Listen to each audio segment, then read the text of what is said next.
Happy New Year! I'm Consuelo on today's Monday, January 13th, 2020. I am Lila. How was your break? It was good. You know, I went to Connecticut, spent it with my family and stuff. I ate a lot of food instead of chicken Alfredo and all that, yo. And you didn't give me none? Nah, I'm sorry. Wow. It's the new year, and you know what that means. Time to make the New Year's resolution that we broken before the weekend. So, what's your New Year's resolution?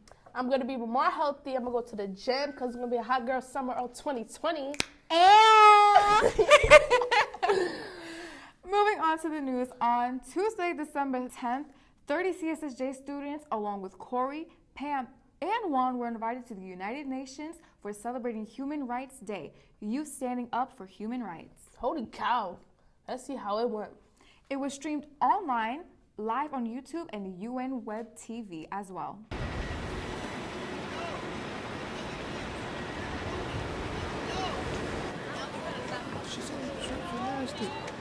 Oh, you got me on a video like that.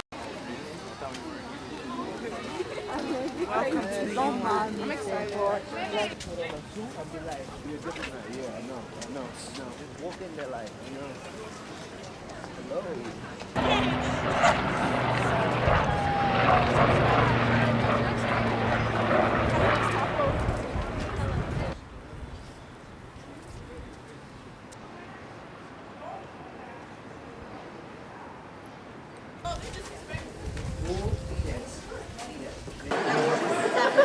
I didn't hear that. Oh, the chain got translators too.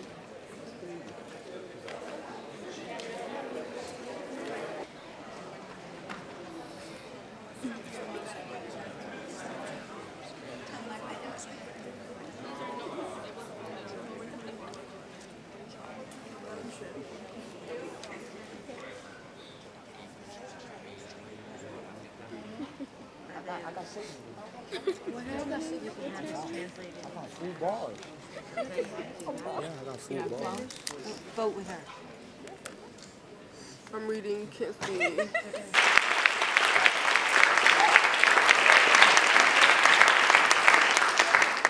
Dear friends, we are here today to celebrate the role of young people in advancing and protecting human rights. As someone who grew up under the dictatorship, I am deeply inspired by the energy and passion young people bring to the struggle for human rights. Today, on Human Rights Day, we reaffirm fundamental human rights and celebrate the wisdom and legacy of Eleanor Roosevelt and all those involved in drafting the Universal Declaration of Human Rights more than 70 years ago. Young people are rightly demanding that governments listen to them and respect them. Their voices must be heard. The United Nations stands with you, and I stand with you. Thank you for coming, and please keep up your essential work. Happy Human Rights Day.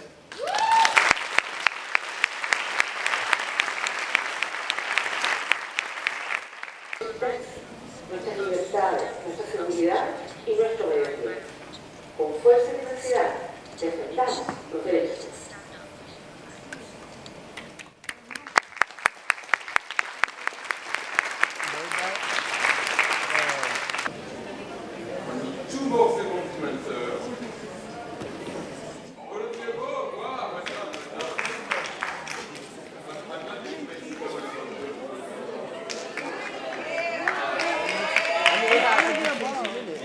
Brian is in there. Look at Brian. He's up there.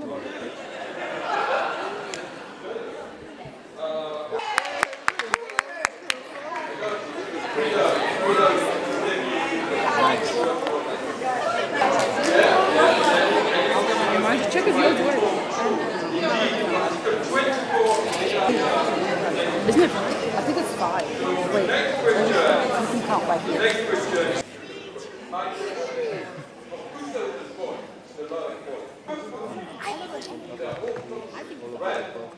Yes, it is.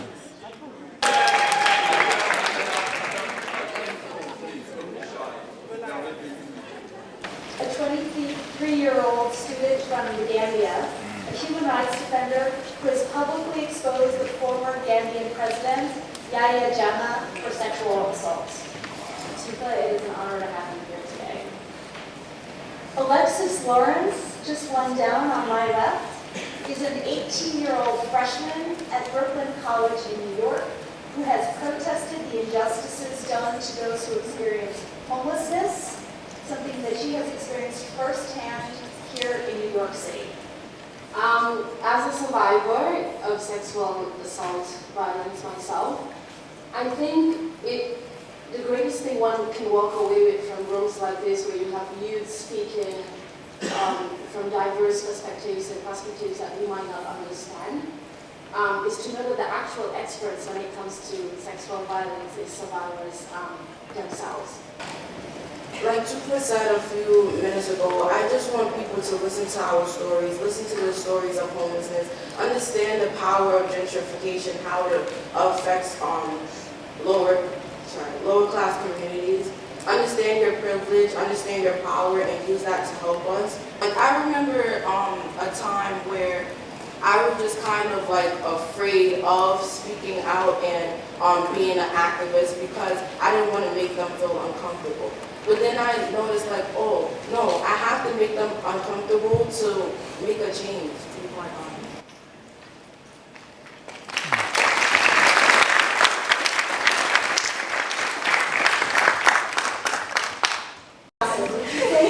Name and where you're from. If you use the microphone, press the microphone so I can hear you. My name is Brian Torres. I'm from the Bronx. Woo!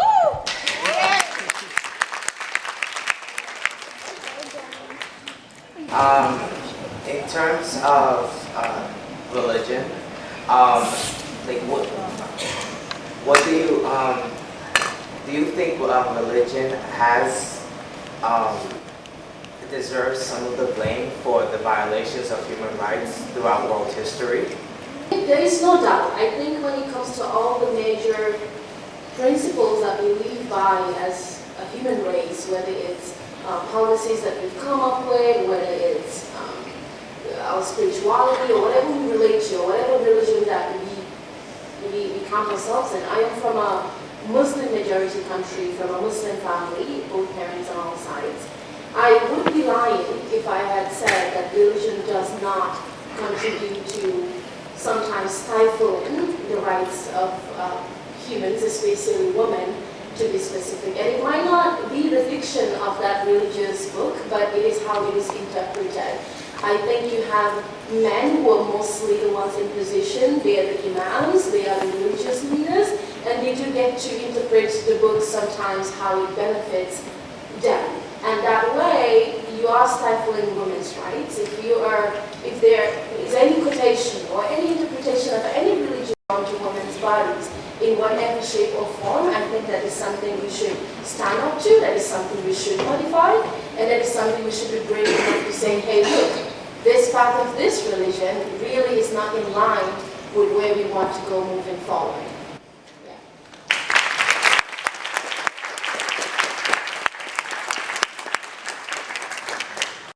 How do you think we could bring world peace? And I wanted to state also my opinion in this subject because it's also something we've been speaking about in class lately a lot because it has to do a lot with the youth, especially that we're not only the present but the future, and we need to have control and knowledge of what's going on around us. And it's actually amazing how we've come a long way from how things were back then, how the LGBTQ community is more accepted in like the community, how everybody is not judged for how they dress or how they look, and people are like more understanding. So, and my question again is, what do you think world peace would be like, or how can we make it happen today and now?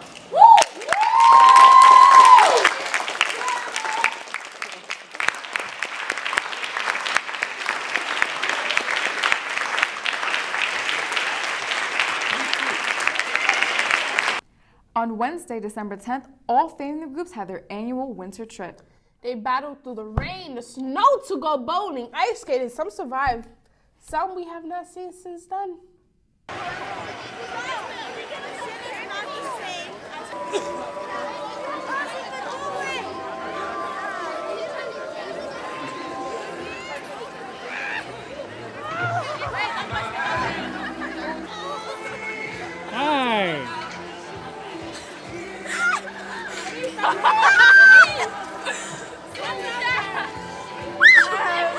Mr. Smart.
What? You're recording that? I missed it, but I saw it.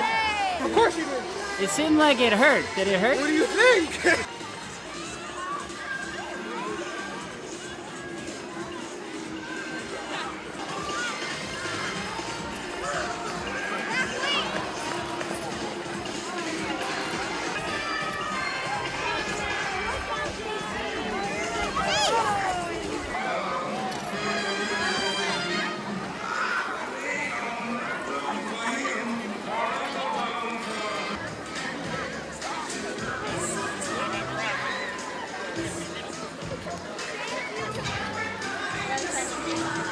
You know I'm doing video, right? Thank you so much, Jenny. And here is Jennifer. I'm not making waffles. My family group mom making The circuit broke. churro waffles. Yeah. We have Josh making some coffee for us. Thanks, guys. Hip Hop Tour flyer. This was the first record sold. Yeah, first gold record to be sold. By Curtis Blow. Yeah. It's amazing. All seniors marched down the halls while being cheered on by other grades to submit their college letters. I heard there was food and I was mad hungry. Girl, you always hungry. The point is, seniors are making their final decision for colleges. Yay, I hope I get accepted.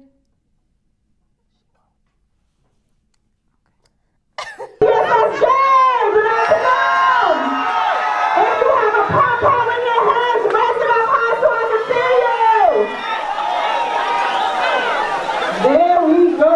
Wow. And specifically today, we are here to honor our seniors for sending in their college applications. That's you. The next step now, guys, is for them to go on the college march, and they're going to go to the post office on 149th, right?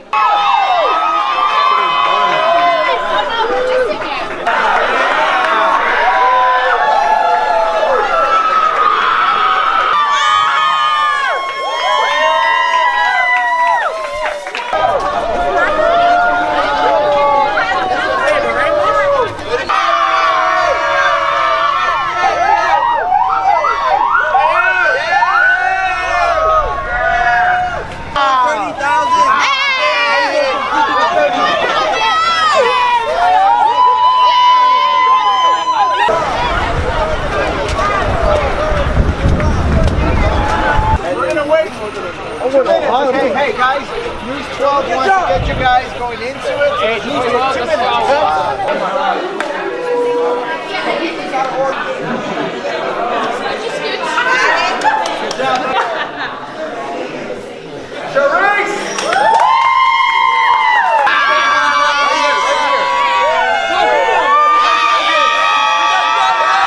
Open Door Scholars saw another Broadway musical on Wednesday, December 16th. Consuelo, what did you see? Oh, I saw a play called Jagged Little Pill. What was it about? The play has many meanings to it, such as the acknowledgement of rape, diversity in families, and a representation that everyone has a voice and is not alone. How awesome was that discussion after the show? It was pretty good. It's really nice to actually listen to others' opinions.